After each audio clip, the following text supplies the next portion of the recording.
Fishing from a cruise ship, another dry dock, and more Bahamas expansion. Just crossed the finish line in Las Vegas. Cruise News Today starts now.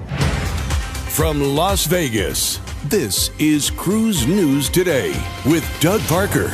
Good morning. Here's your cruise news for Monday, February 26th. Fishing from a cruise ship again.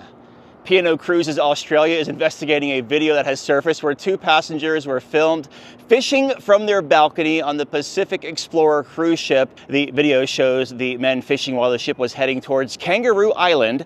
It should be noted that fishing from cruise ship balconies is strictly forbidden due to safety and environmental concerns.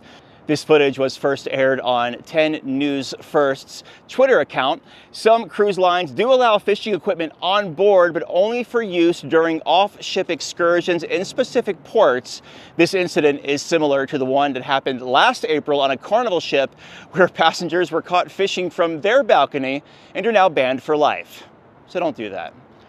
And the Carnival Sunrise has reached a dry dock facility in Cadiz, Spain, and is currently undergoing a 2-week maintenance service. They're going to be getting technical services and minor upgrades to public areas. The additions will also include a new Heroes tribute bar and various improvements to cabins, lounges, and restaurants. After the dry dock, the Carnival Sunrise will return to service from Port Miami, Florida on March 5th with a 4-night cruise to Cozumel. Carnival Sunrise was transformed from Carnival Triumph back in 2019. And finally, the Bahamas shattered another record after calculating passenger totals for 2023. Cruise arrivals soared to 7.93 million passengers last year. This is a 44% increase from 2022. It should be noted that this is not just the port of Nassau, but collectively all the islands together. Last year, Nassau did, however, open a new $200 million cruise pier. Carnival Cruise Lines also announced a $600 million development, Celebration Key at Grand Bahamas.